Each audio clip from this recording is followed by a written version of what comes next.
Allez, bonjour à tous et bienvenue dans cette vidéo dans laquelle je vais essayer de dire quelques éléments. C'est toujours dans la suite de cette cérémonie d'orientation clairement sataniste qui a ouvert les JO Paris 2024. Voilà, j'ai déjà fait une petite vidéo sur ça et ce que j'entends c'est qu'il y a un vrai désarroi, il y a une vraie difficulté des êtres qui ont visionné ça. Il y a une vraie difficulté de la société française, en tout cas de certaines personnes, à savoir comment se positionner par rapport à ça. Qu'est-ce que ça signifie en termes d'orientation, en termes de destinée? Qu'est-ce qu'on devient avec ça? Comment est-ce qu'on s'oppose? Comment est-ce qu'on ne s'oppose pas? Comment est-ce qu'on gère sa propre vie intérieure une fois qu'on a été mis face à ça, une fois que il est annoncé que en fait on appartient à un pays qui fait ça, un pays qui veut ça, même si personnellement on n'est pas du tout d'accord, même si personnellement on n'a pas du tout envie de cette direction-là. En fait, qu'est-ce qu'on fait? Donc, moi je voudrais dire quelques mots par rapport à cette révolte, ce mécontentement, ce désarroi, ce désespoir, beaucoup de choses, beaucoup de sentiments, beaucoup d'impressions, beaucoup de confusion qui apparaît suite à ça. Et bien sûr, c'est le but. Et oui, bien sûr, c'est le but, puisque quand on est des êtres qui sont dans une orientation négative, je dis négative pour ne pas dire sataniste dans toutes les phrases, mais dans une orientation négative, ce qu'on cherche, c'est à générer des pensées négatives, des sentiments négatifs chez l'autre. Et donc, évidemment, ça fonctionne. On voit bien que ça fonctionne. Alors, en fait, je voudrais vous donner quelques éléments un peu fondamentaux pour essayer de comprendre pourquoi ce genre de choses sont organisées, quel est l'objectif exactement, comment est-ce que ça fonctionne, parce que en réalité, c'est de la magie noire à grande échelle. Il y a des êtres sur cette planète en 2024 qui sont des professionnels de cette activité et qui la pratiquent avec un certain brio. On peut leur accorder ça. Voilà, moi je ne suis pas de ce courant, je ne participe pas à ça, je ne m'intéresse pas réellement à ça, mais il faut quand même avoir quelques bases de compréhension pour savoir soi-même comment se positionner, comment continuer à vivre, comment continuer à avancer, comment continuer soi-même à se structurer et à écrire sa propre vie. Parce que, évidemment, la difficulté face à cela, c'est qu'au bout d'un moment, tu es face à l'impossibilité d'écrire ta propre vie. Tu te retrouves à l'intérieur de quelque chose écrit par d'autres et dans lequel tu n'as pas d'intérêt. Tu n'as aucun intérêt à ce que d'autres écrivent ta destinée et surtout qu'ils l'écrivent dans la médiocrité, ils l'écrivent j'allais dire la méchanceté, c'est un côté naïf de dire la méchanceté, mais disons dans la perversion, dans l'avilissement, dans la dégradation, dans la confusion. Voilà, la confusion, quelque chose de vraiment important pour ces mondes, pour ces courants. Voilà, que tu sois confus, que tu sois perdu, que tu sois dans une recherche, mais vraiment instable, dans une recherche, mais posée sur un mécontentement, posée sur une souffrance. Voilà, s'il est possible d'obtenir cela, alors ils ont effectivement le champ libre. Donc, je ne peux pas tout dire ici, mais je vais quand même essayer de vous donner quelques éléments de compréhension. Alors, on va faire une première séquence dans cette vidéo où je vais parler de comment ça fonctionne. Voilà, comment est-ce que eux fonctionnent. C'est une vision, chacun en fera ce qu'il voudra. Et puis ensuite, à la fin de cette vidéo, ou vers les 2 tiers de cette vidéo, je vais essayer de vous donner quelques éléments sur comment est-ce qu'on se positionne nous. Comment est-ce que nous, c'est-à-dire, c'est quoi nous? En fait, ce sont des êtres qui veulent rester dans une destinée positive, qui veulent rester dans une vie positive, dans une création positive, un avenir positif, dans quelque chose avec une maîtrise, avec de la joie, avec du bonheur, avec beaucoup de belles choses dans la vie, voilà, avec l'harmonie avec la nature, l'harmonie avec les animaux, l'harmonie avec tous les êtres, une beauté dans les relations, un avenir dans lequel amour signifie quelque chose de grand, signifie quelque chose d'universel, dans lequel justice signifie quelque chose d'universel, dans lequel l'art, par exemple, hein, puisque là, dans cette cérémonie d'ouverture des JO, on est bien sur une production artistique, dans lequel un avenir dans lequel l'art est quelque chose de grand, quelque chose qui t'élève, quelque chose qui t'emplit,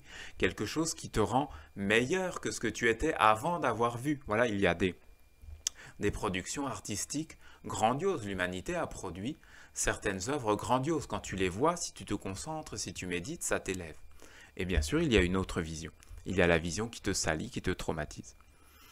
Donc, comment fonctionne une cérémonie sataniste? Bon, je ne vais pas tout détailler, je ne peux pas trop entrer dans des détails. J'essaye quand même de faire une vidéo plutôt dans la catégorie société.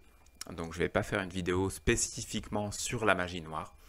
Mais disons que comment fonctionne une cérémonie sataniste? L'objectif, fondamentalement, c'est de générer un traumatisme, de générer une multitude de traumatismes, ça c'est encore mieux, et que tu génères un traumatisme soit chez les personnes qui sont l'objet de la cérémonie, soit, si ce n'est pas le cas, tu prends des personnes qui ont déjà vécu un traumatisme et qui vont pouvoir le rayonner, qui vont le rayonner par une gestuelle, qui vont le rayonner par une façon d'être, des mimiques, des paroles, par plein de choses. Et tu peux rayonner du traumatisme.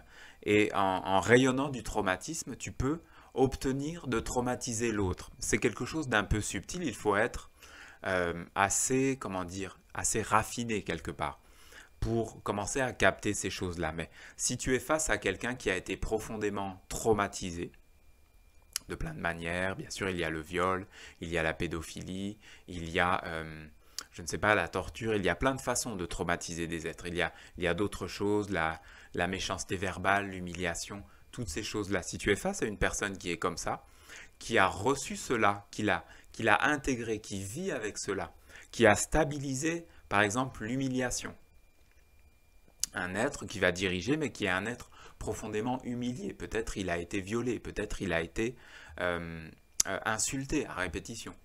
Tu es face à un être comme ça. Cet être, s'il n'est pas parvenu à s'éveiller, à devenir conscient, à entrer dans la sagesse, à aller plus loin que ce qu'il a reçu, mais qu'il a juste pris tout ça en lui, qu'il est devenu cela en fait. Il l'a intégré, mais comme on mange du plâtre, comme on mange des cailloux. C'est-à-dire qu'il n'a pas réussi à l'évacuer, il est devenu cela. Et il est comme dans quelque chose soit de défensif, c'est-à-dire qu'il fait semblant, il essaye de faire semblant qu'il n'a pas vécu le traumatisme, soit il est dans quelque chose d'actif, dans le sens de à nouveau commettre le traumatisme. Il l'a reçu, il le commet, il le diffuse, il le répand, il devient un ambassadeur du traumatisme. Donc, une cérémonie sataniste fonctionne sur cette base-là. Soit que tu vois un traumatisme, soit que tu es toi-même celui qui va être traumatisé, soit que tu es traumatisé, disons de manière secondaire, en voyant, en regardant, en intégrant la gestuelle, le comportement, la manière de penser, la manière de conceptualiser le monde, la cosmogonie d'un autre. Et toutes ces choses passent dans l'inconscient. Toutes ces choses sont profondément inconscientes. Ou alors tu es quelqu'un d'éveillé, tu es quelqu'un de précis, tu es quelqu'un de vif, et tu vois, ah cet être, il est comme ça parce que probablement il a vécu ça, donc il dit ça, donc il réagit comme ça, etc. Donc tu n'es pas fécondé. Une cérémonie, le principe d'une cérémonie, c'est la fécondation.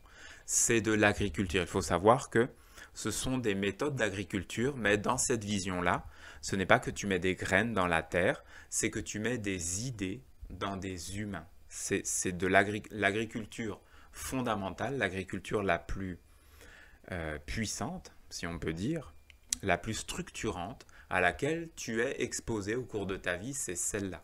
Ce sont des idées, des images, des attitudes qui sont mis à l'intérieur de toi, avec l'objectif, soit c'est conscient, soit c'est pas conscient, mais avec l'objectif que ensuite tu sois porteur de ces semences, que tu sois porteur de cela et que tu le répandes dans le monde. Et si tu n'es pas conscient, tu deviens porteur. Donc évidemment, on a une cérémonie vue par 1,5 milliard de personnes, je crois que j'ai entendu ce chiffre. Potentiellement, il y a une grande quantité de ces personnes qui ont reçu la semence. La semence de la confusion, la semence d'une autre vision du monde, une vision du monde qui existe déjà mais qui est très minoritaire. Mais si 1,5 milliard de personnes reçoivent cette semence, dans 20 ans, cette semence deviendra officielle, deviendra majoritaire. C'est-à-dire qu'on vivra avec cela. Peut-être c'est en cours. Peut-être c'est en cours. Moi, je ne suis pas Euh, je ne veux pas soutenir cela. Je, quelque part, je me fiche que ça existe. Je pense que ça peut exister, qu'il n'est pas forcément mal que certains expérimentent cela. Mais je pense qu'il est important qu'il y ait une diversité, qu'il y ait la possibilité qu'il y ait différentes formes d'existence sur la Terre, différentes manières de percevoir la vie, différentes manières d'exister, d'être un homme, d'être une femme, différentes manières de gouverner par exemple, différentes manières de croire, de regarder les arbres, de regarder le ciel, voilà, qu'il y ait une diversité. Moi j'aime beaucoup la liberté, et la liberté ça suppose la diversité. S'il n'y a plus de diversité, alors ce n'est pas la liberté. Quelqu'un qui t'annonce la diversité mais qui t'impose sa semence, qui t'impose son monde, c'est un menteur. C'est un menteur, profondément. C'est quelqu'un qui, en fait, essaye de t'illusionner. Il te vend un idéal et par derrière, il te féconde avec quelque chose qui n'est pas un idéal, quelque chose qui est sombre. Donc, c'était une première chose. Une autre chose, peut-être importante à comprendre sur la manière dont fonctionne ce type de cérémonie, grand public, voilà. Enfin, grand public, c'est pas vraiment grand public, mais il cherche à ce que ça devienne grand public, justement. C'est de créer une brèche. Voilà, le traumatisme, il a cette particularité, c'est qu'il crée une brèche dans ton, on pourrait dire, ton homéostasie. C'est-à-dire que tu as un équilibre. Tu es plus ou moins dans un équilibre, mais tu as stabilisé ta vie avec un ensemble d'idées, un ensemble de compréhensions, de croyances, un ensemble de représentations de ce que tu es, de ce que sont les JO par exemple, de ce qu'est Paris, de ce qu'est un homme, de ce qu'est une femme, de ce qu'est le bien, de ce qu'est le mal. Tu as stabilisé ta vie avec ça. Et donc il y a un monde qui cherche en fait à créer une brèche. Le traumatisme permet cela. Et grâce à cette brèche, il peut faire rentrer la semence. Voilà. Donc, c'est toujours cette même idée, c'est l'agriculture. Ensuite, une autre idée importante à saisir, c'est que tu dois savoir identifier si la semence est rentrée en toi ou non, la semence d'un certain monde. Tu peux généraliser ce type de conscience. Tu peux ensuite aller dans une relation, observer. L'autre est porteur de quelque chose. Il porte une vision du monde, il porte un comportement, il porte une gestuelle. Une gestuelle, ce sont des esprits. Il porte une intonation dans sa voix. Une intonation, ce sont des esprits. Il porte un rythme, ce sont des esprits. Il y a quelque chose. Le monde n'est pas creux, le monde n'est pas plat, le monde n'est pas vide. Tout est animé, tout est intelligence. Mais pas forcément intelligence lumineuse. Il y a aussi des intelligences complexes, avec des projets complexes. Tu dois apprendre à identifier ces choses, à les reconnaître. Donc, quand tu es exposé à, disons, une semence, une image onirique, une vision sombre, voilà, qui vient vers toi pour te déstructurer, tu vas ressentir une gêne, tu vas ressentir quelque chose, disons pas forcément une gêne, tu vas ressentir peut-être de la tristesse, peut-être de la colère, peut-être de la honte, peut-être, voilà, plein de choses. Il faut savoir qu'à partir du moment où tu commences à ressentir ces choses, c'est que la semence est rentrée, c'est que c'est venu en toi, c'est en toi, ça commence à circuler en toi, ça commence à entrer en contact avec les différentes représentations, avec l'ensemble des choses sur lesquelles tu t'es stabilisé. Ça vient au contact de cela. C'est que c'est déjà en toi. Donc maintenant, comment tu fais? Tu dois apprendre à identifier, à être le plus conscient possible. Mais être conscient, ça ne suffit pas. Parce que il faut comprendre que ces choses ne sont pas basées sur de la psychologie. Voilà, moi j'ai une formation psy initiale, donc j'ai une connaissance assez précise de ces choses et j'en ai parlé régulièrement. Mais il y a des procédés beaucoup plus profonds que la psychologie. La psychologie a une profondeur relative. En dessous de la psychologie, plus profond, plus structurant, plus fondamental, il y a tout ce qui est animiste, tout ce qui est, on peut dire animiste, mais on peut dire magique. Et encore plus profond, je sais que ce n'est pas forcément facile à entendre pour certains, mais encore plus profond, il y a le côté religieux, parce que le côté religieux renvoie à toute la cosmogonie à laquelle tu appartiens. Ce n'est pas que il y a une cosmogonie et que ce sont des idées et que tu peux manipuler ces idées et te dire ça me concerne ou ça ne me concerne pas. Tu appartiens. Par exemple, un être qui est sataniste, il appartient à un courant sataniste. Il ne choisit plus ses pensées, il ne choisit plus sa gestuelle, il ne choisit pas ce qu'il mange, il ne choisit pas comment il dort, il ne choisit pas avec qui il dort, il ne choisit pas avec qui il a des relations sexuelles. Il appartient à un courant. Ce courant a une destinée, ce courant a un projet, ce courant a décidé de prendre des êtres humains, de leur faire certaines choses, qu'ils aient un certain mode de vie, certaines pensées, et qu'ils fassent apparaître quelque chose de précis dans le monde. Ces choses existent de manière subtile. Ces choses existent, il y a un terme qui représente cela, c'est que on dit un ciel. Je pense que dans le vocabulaire psychologique, le terme le plus proche, c'est inconscient collectif. Donc si tu veux, on peut prendre le terme inconscient collectif, mais je pense qu'il est un petit peu réducteur. Si on dit un ciel, on parle vraiment de quelque chose qui est au-dessus de toi, qui va vraiment chapeauter ta vie, qui va être comme, disons, le ciel de la France. C'est un ciel. Bien sûr, tu peux visualiser le bleu du ciel ou les nuages, ou peu importe, mais il faut comprendre que c'est comme un plafond, une sorte de plafond qui va être plus ou moins haut. Et selon les idées qu'il y a là-dedans, tu vas toi-même être inspiré. Tu vas recevoir une inspiration. Lorsque on fait cette cérémonie des JO 2024, on emplit le ciel. On emplit le ciel avec des images précises. Si tu as regardé la cérémonie ou si tu n'as pas regardé la cérémonie, ça ne fait pas une énorme différence parce que en fait, c'est rentré dans le ciel. Comment est-ce que ça peut rentrer dans le ciel? Ça, ce sont des procédés magiques, ce sont des choses un peu plus complexes, je ne vais pas les détailler ici, mais il y a des êtres qui maîtrisent cela, qui savent faire cela. Et ils écrivent la destinée. Ils écrivent ta destinée, ils écrivent la destinée de tes enfants, ils écrivent la destinée des nations. Ils cherchent en réalité à écrire la destinée de l'humanité. Et bien sûr, un événement comme les Jeux Olympiques, ça les intéresse parce que c'est un événement mondial. C'est un événement qui a un côté universel. Et si tu peux faire rentrer dans le côté universel une vision particulière, alors tu prends possession. Tu prends possession du ciel. C'est-à-dire que tu prends possession de ce qui va inspirer les êtres, les idées qu'ils vont avoir, les intuitions qu'ils vont avoir, c'est-à-dire que ça va être des artistes, ça va être des ingénieurs, ça va être des artisans, des boulangers, peu importe. Et ils vont réfléchir, voilà, ils sont dans leur vie. Ça va être des pères de famille, ça va être des mères, ça va être des hommes politiques, ça va être des écrivains, ça va être des professeurs des écoles, ça va être des instituteurs, ça va être des professeurs d'université, ça va être tout en fait, toute la société. Et ces êtres réfléchissent. Nous réfléchissons, tous nous réfléchissons. Mais d'où viennent les idées? Toi, tu penses, souvent on pense, je dis toi, mais c'est une façon de parler bien sûr, hein. On pense en général que l'idée, on la produit. Il faut savoir qu'on ne produit pas d'idées. Les idées existent et on va puiser dans des grands réservoirs qui ont été générés par d'autres, délibérément, consciemment ou inconsciemment. On va puiser là-dedans ces réservoirs. Il y a un nom pour cela, on appelle ça des égrégores. Ces égrégores sont des grands réservoirs qui sont des formes intelligentes avec des projets.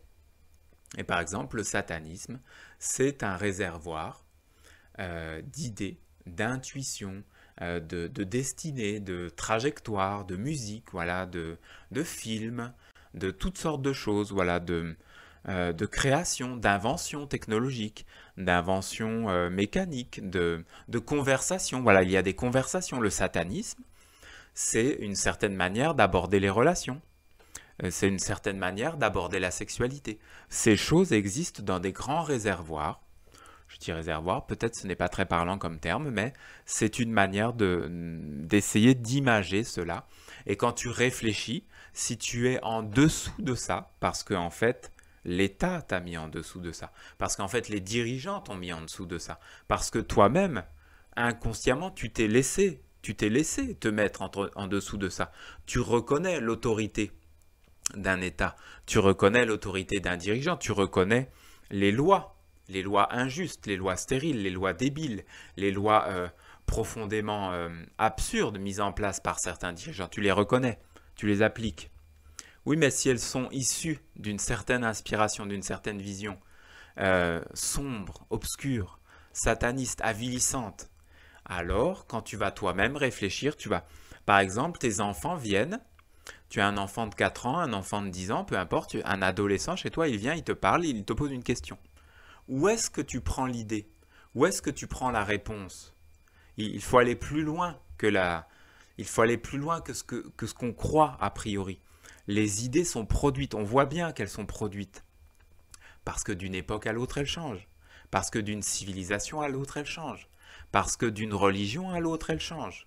Et bien sûr, ce n'est pas toi qui les produis. Tu utilises des idées, tu utilises des croyances, mais tu ne les as pas produites.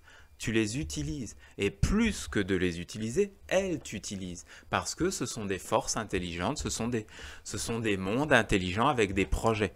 Et les humains sont des outils pour ces mondes.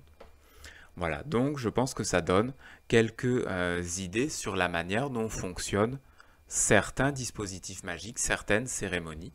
L'objectif, c'est d'emplir un ciel et qu'ensuite ce soit là tout le temps, mais c'est là la nuit. C'est-à-dire que tu rêves, et d'un seul coup, tu rêves de quoi? Ben, je ne sais pas, tu rêves de viol, tu rêves de pédophilie, tu rêves de... Voilà, il y a de plus en plus de pédophilie. Pourquoi? Ben, ça se fabrique. Ça se fabrique. Ça se fabrique, la pédophilie. Ça n'existe pas de base. On n'a pas l'idée de base.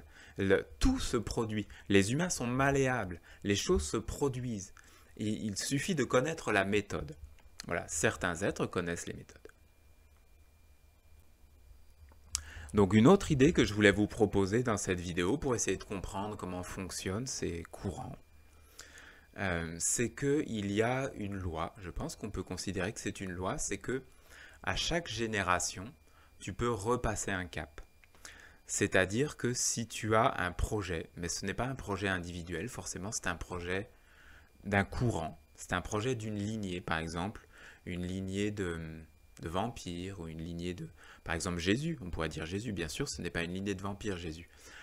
Une lignée de prophètes, qui aurait un projet pour éveiller l'humanité, pour rendre l'humanité belle, pour rendre les hommes et les femmes heureux, pour les rendre éveillés à l'intérieur, mais dans une conscience, dans une bienveillance, dans quelque chose de généreux, dans quelque chose de noble, vraiment la noblesse, de se sentir droit, de se sentir rempli, de se sentir riche de soi-même, la noblesse. Ces mots n'ont plus de sens aujourd'hui. Il n'y a plus de noblesse. Si on voulait par exemple que la noblesse renaisse, il faudrait travailler sur plusieurs générations. Il y a une loi avec les générations. C'est-à-dire qu'à une génération, tu peux atteindre comme une sorte de maximum. Le maximum qu'une génération va être capable d'absorber par rapport à son point de départ. Et si tu as une société stable, une civilisation stable, qui garde un objectif stable, tu peux suivre un projet. Si tu n'as pas une société stable, tu ne peux pas suivre un projet. Pour suivre un projet de société, faire évoluer une société, il faut avoir des gouvernements stables qui peuvent, peu importe, ça peut être 100 personnes, 100 présidents, 100 bouffons différents qui passent sur le trône, peu importe, mais c'est le même projet derrière, c'est la même intelligence directrice derrière. Donc, par exemple, si nous voulions réactiver la noblesse, il faudrait éduquer une génération dans l'idée de la noblesse. Et puis, 10 ans, 15 ans, 20 ans après, il faudrait recommencer et amener la noblesse à un palier supérieur avec les enfants.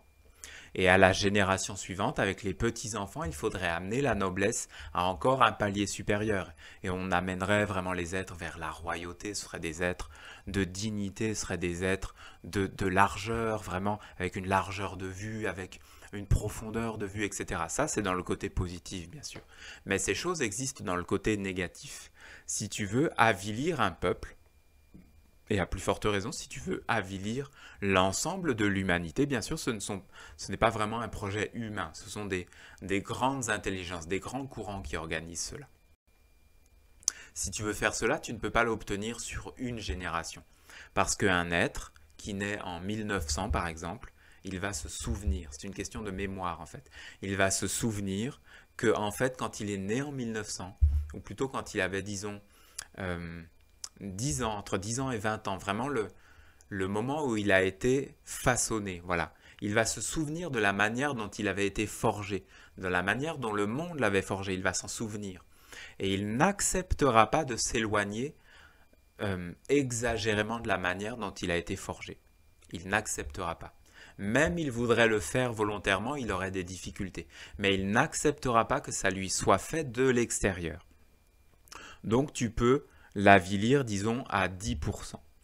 Et tu es obligé, pour avilir à 20%, tu es obligé d'attendre la génération suivante. Et tu fais comme ça, disons, 10%, 10%, 10%, 10%. Et tu peux, ces choses sont en cours, observe le monde, tu verras. Tu verras à quel point.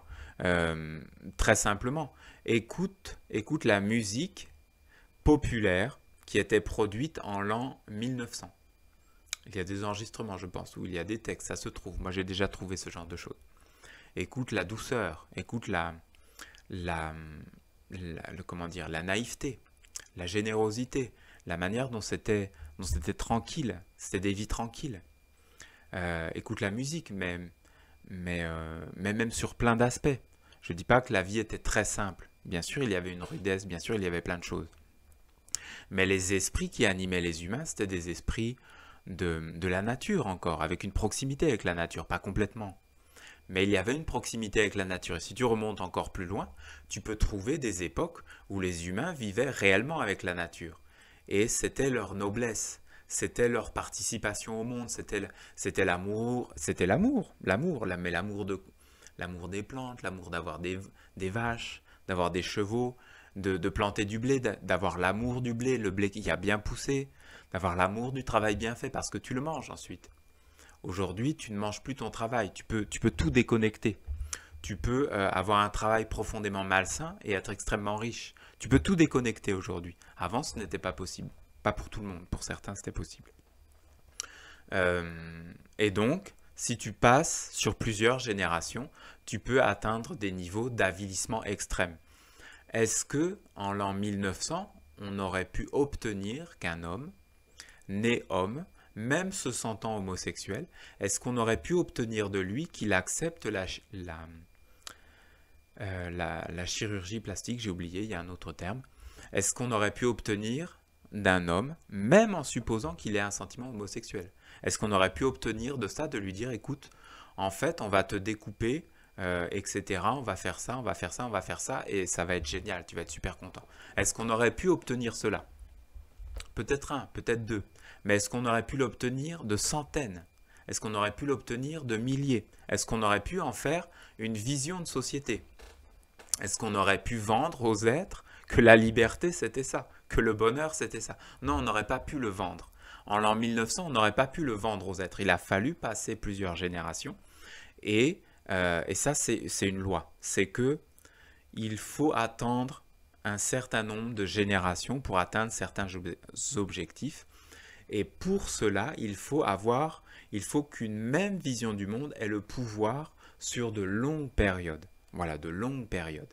Si une même vision du monde, quelle qu'elle soit positive, qu'elle soit neutre, qu'elle soit quelconque, qu'elle soit catholique, qu'elle soit musulmane, qu'elle soit sataniste, qu'elle soit nihiliste, qu'elle soit peu importe, pour que cette vision du monde s'installe et modèle les êtres jusqu'à devenir la totalité de leur pensée, jusqu'à devenir leur sens, tout leur sens. Après, ils sont sûrs. Si, mais je le sens. C'est ce que j'entends, j'en suis sûr, c'est ce que je crois, c'est mes sentiments, c'est ma raison d'être. Voilà, pour obtenir cela, il faut plusieurs générations, c'est une loi, et ces choses peuvent être produites. C'est de la production. Alors, pour aller encore un petit peu plus loin, et puis après, j'essaierai de passer sur comment est-ce qu'on se positionne ensuite face à ça. Dans une vision positive, bien sûr. Donc, pourquoi? Pourquoi, franchement? Quel est l'intérêt de tout ça? On peut se demander quel est l'intérêt de tout ça. Moi, personnellement, je n'ai pas d'intérêt à avilir le monde. Ce n'est pas mon intérêt, je n'aime pas ça, je trouve ça désagréable. Je n'ai pas envie de ça, je n'ai pas envie de le proposer, je n'ai pas envie de le vivre. Mais certains êtres ont envie de cela. Donc, comme je l'ai expliqué, pour avoir envie de cela, il faut appartenir déjà à un certain courant. Il faut être né dans ce courant. Il faut avoir vécu certaines choses, le plus souvent des traumatismes, qui font que tu es comme associé au fer rouge. Tu es comme marqué. Tu es marié avec un courant. Voilà, parce qu'en fait, tu as vécu un traumatisme. Et ce traumatisme fait que tu ne sais pas comment le guérir. Et donc, tu es comme marié avec un courant de pédophilie, par exemple. Tu es marié avec la pédophilie parce que tu as vécu la pédophilie. Par exemple, ce n'est pas forcément que ça. Il y a d'autres manières. Mais c'est un exemple. Donc, pourquoi? Quel intérêt pour aller où?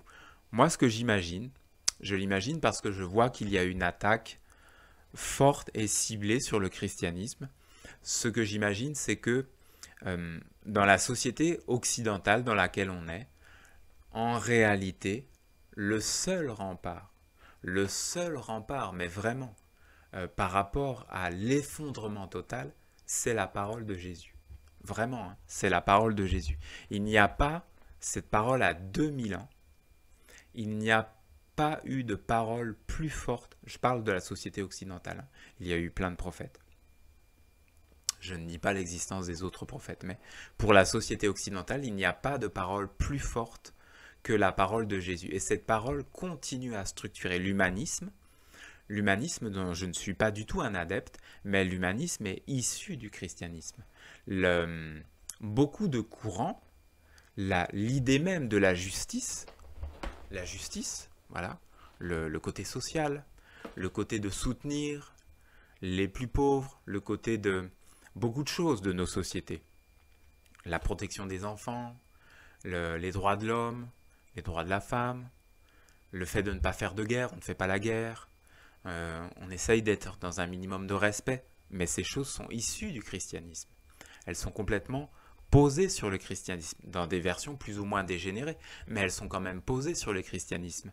Si tu les enlèves, tu vas vers quoi? Il y a quoi derrière?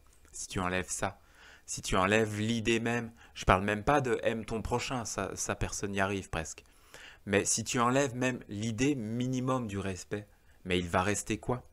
Si tu enlèves l'idée que en fait on protège les enfants, il va rester quoi? Si tu enlèves l'idée du couple, le couple, voilà, c'est un des sacrements proposés par l'Église catholique. Si tu enlèves l'idée du couple, il va rester quoi? La partouze. C'est quoi? C'est la partouze généralisée. Et les enfants appartiennent à l'État, ou alors les enfants sont produits par des machines. C'est quel monde? C'est pour aller vers quoi?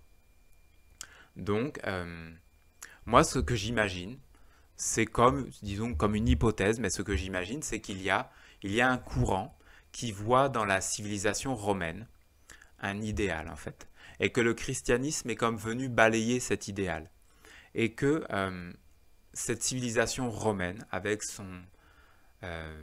sa guerre, voilà, une paix basée sur la guerre, la paix romaine, la guerre, les voies de circulation, le contrôle, cette capacité à avoir une administration puissante, à noter, à référencer, le big data, voilà.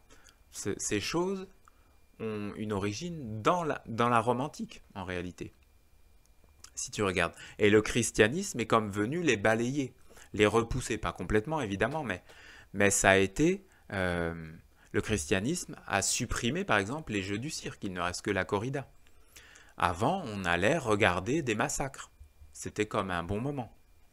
Il y a Hitler qui a un peu remis ça à la mode, mais ce que je pense, ce que j'observe, c'est une hypothèse, hein, on verra, mais c'est qu'il y a des êtres qui s'intéressent au fait de réactualiser le côté le plus négatif de cette civilisation romaine et d'en donner une version technologique. Voilà, on pourrait appeler ça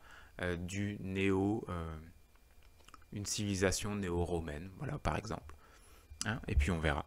Mais j'ai l'impression qu'il y a quand même comme cette direction, cet intérêt d'un certain courant, voilà, qui peut voir la barbarie de l'époque romaine comme un idéal. Mais si tu regardes les États-Unis ou si tu regardes l'OTAN, tu vois bien qu'il y a cet impérialisme spectaculaire, mais vraiment, qui est comme un art de vivre. C'est une civilisation tournée vers la guerre. Ben, c'est Rome, évidemment que c'est Rome. C'est Jules César, c'est cette même vision, cette même vision.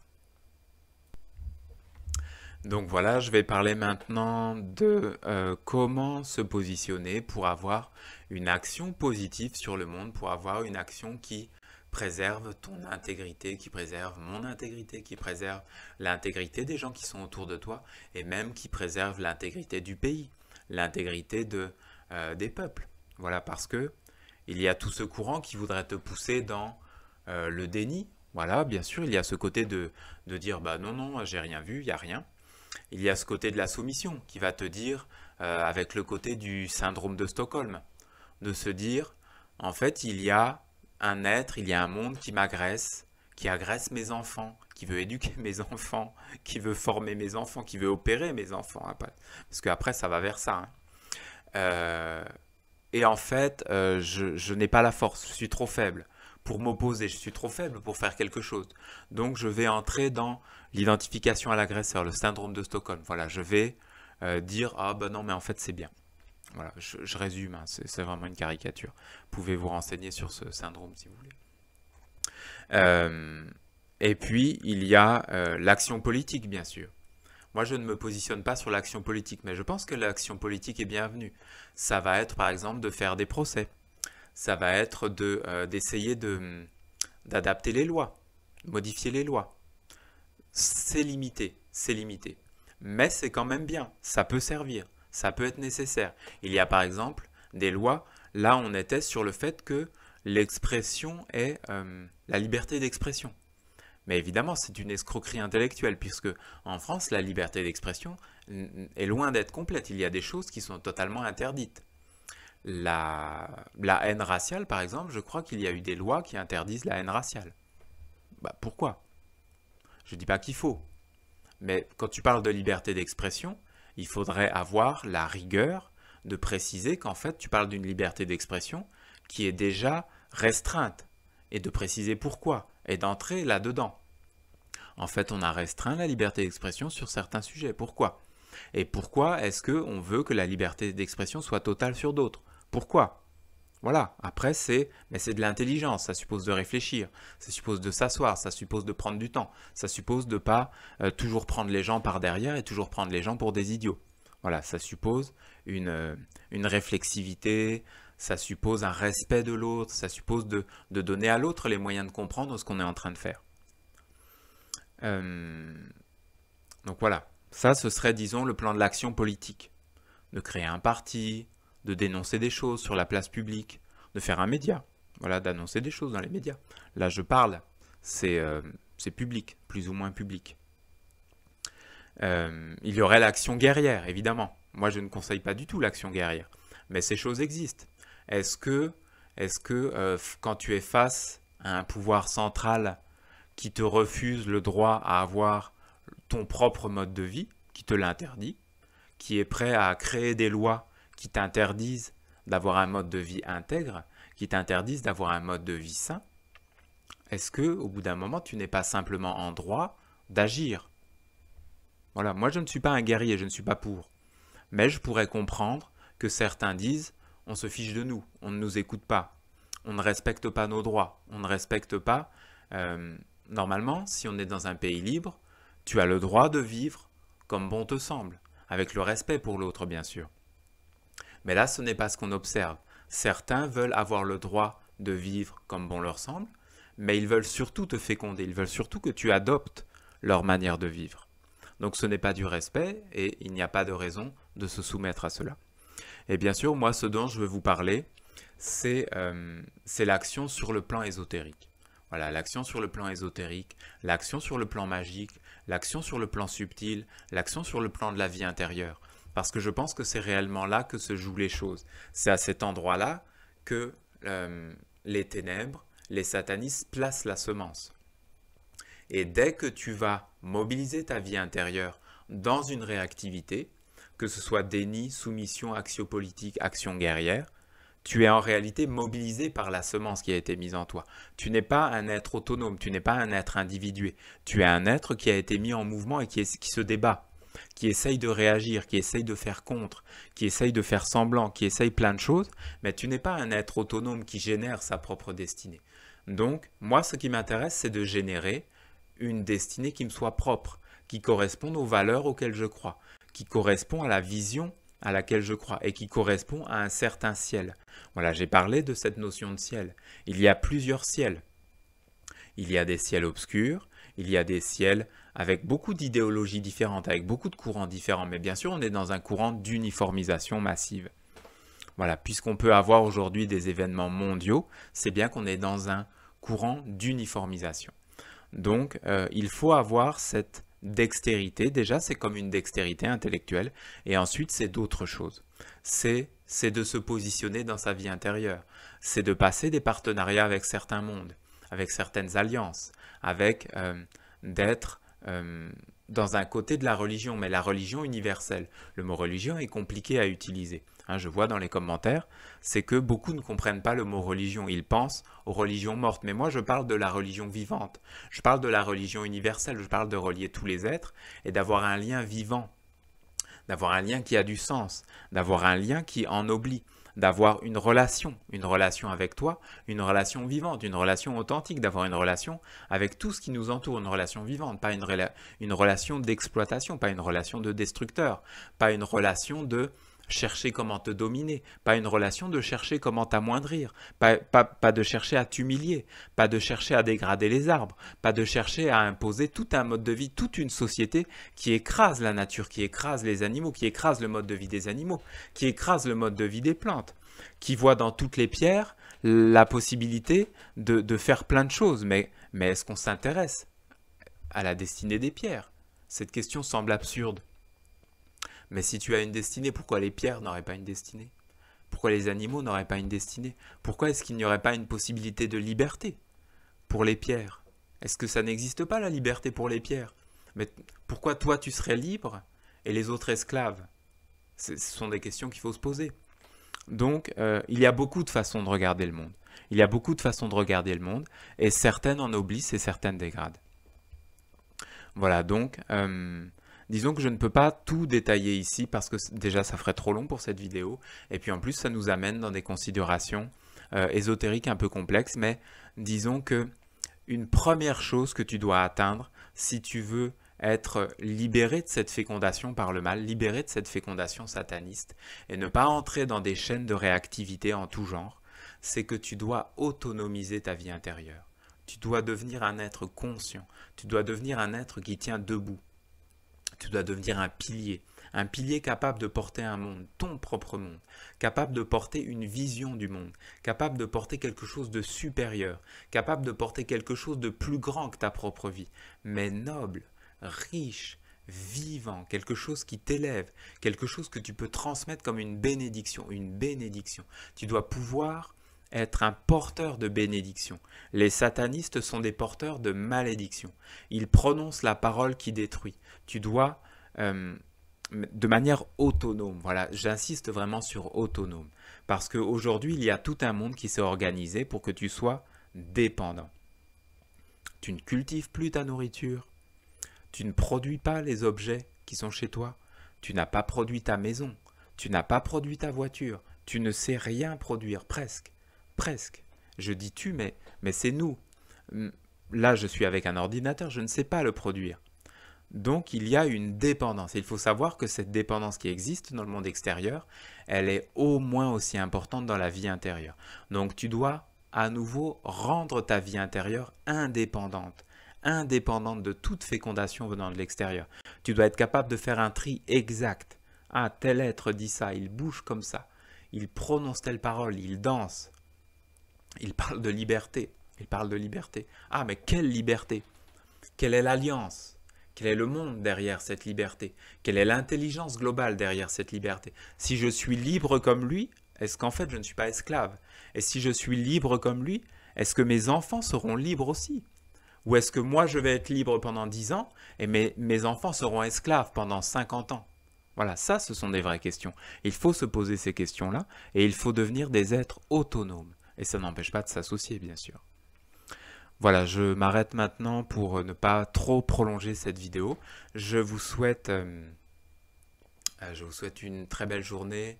J'espère que ce propos vous aura semblé compréhensible. Je fais vraiment au mieux pour que ce soit compréhensible, à la fois profond et à la fois compréhensible.